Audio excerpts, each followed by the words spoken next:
freedom! We want freedom! We want freedom! We want freedom! We want freedom!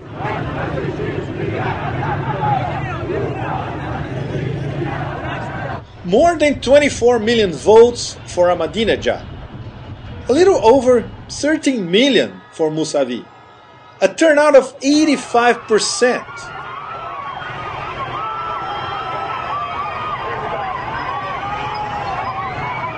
Mahmoud Ahmadinejad won the second term in the Iranian presidential election by a formidable landslide. So why is the youth in Tehran behaving like it's May 68 in Paris?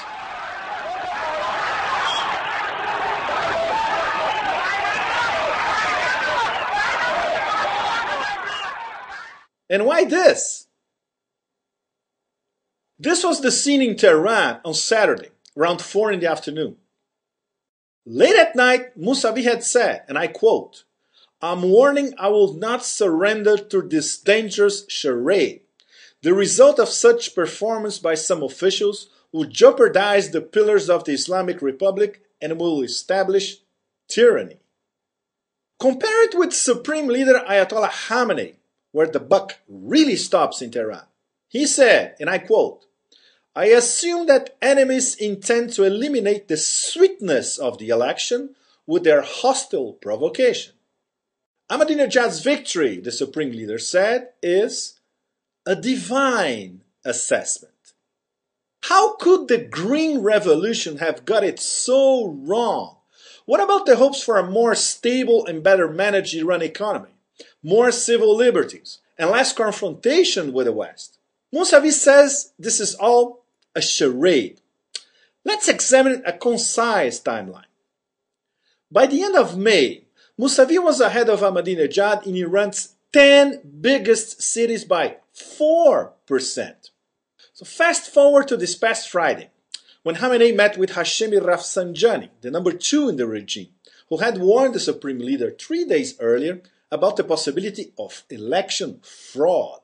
Even before the election was over on Friday, websites were shut down and SMS and text messaging totally out all over Iran, in fact. Mousavi had also warned of fraud after Ayatollah Mesbah Yazdi, Ahmadinejad's apocalyptic spiritual mentor, endorsed outright vote rigging. By 3 in the morning on Saturday, long military convoys escorted by Basijis on motorbikes, the Basiji militias, they took over the streets of Tehran completely, crying, "Mousavi bye-bye." That's against the Ahmadinejad bye-bye rally of the Green Revolution. This had a feel of Tiananmen in Beijing in 1989, or a coup d'etat. A lot of stuff simply doesn't add up. Ahmadinejad even won in the big city of Tabriz. Tabriz is in Azerbaijan. Mousavi is Azeri. Azeris are an ultra-tight ethnic group. They vote for one of their own, always. Karoubi, the other candidate, he didn't even win his home state, Lorestan. And Rezai, the other candidate from Khuzestan, where the oil is in Iran, he expected 2 million votes in his province. He had less than 1 million nationwide. Everywhere, all over the country, Ahmadinejad got between 66 and 69%. So there's something extremely fishy about this landslide. Why Ahmadinejad won? There are many reasons. He visited every Iranian province at least twice in these past 4 years. Deep Iran has nothing to do with Tehran. He plundered the reserve fund full of oil money. That was a fund created by Khatami. And Ahmadinejad, with this fund, he gave a lot of money to pensioners and distributed a lot of pork all over the Iranian provinces. Inflation skyrocketed because of that. But the average Iranian still believes that his fake numbers on inflation and unemployment add up. That's what happened during the presidential debates. Ahmadinejad turned the election to a referendum on the whole idea of the Islamic Revolution. That's a certified crowd pleaser in a very religious country. So Mousavi had the urban youth vote, the urban educated female vote, the intelligentsia vote, the upper middle class globalized vote, even had a bazaar vote. But that was not enough. It was SMS and Facebook against the poor, rural, and working class masses.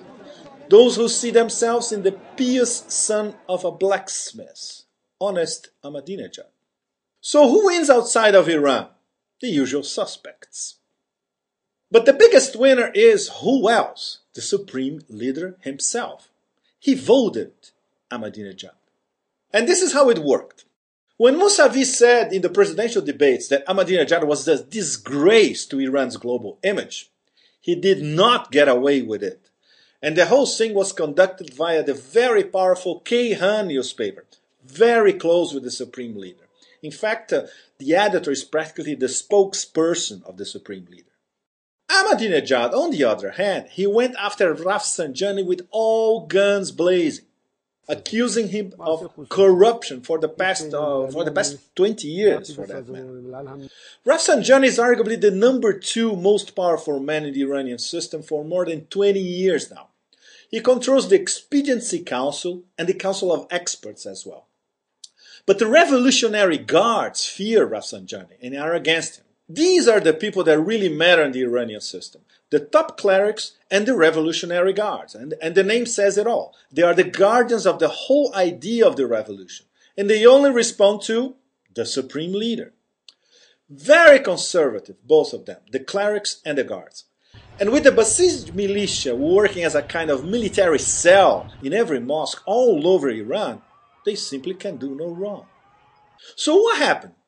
Ahmadinejad equated Rafsanjani with Khatami and Mousavi, a shock to the system. The system struck back. Game, set, match. Oops, sorry. Divine intervention.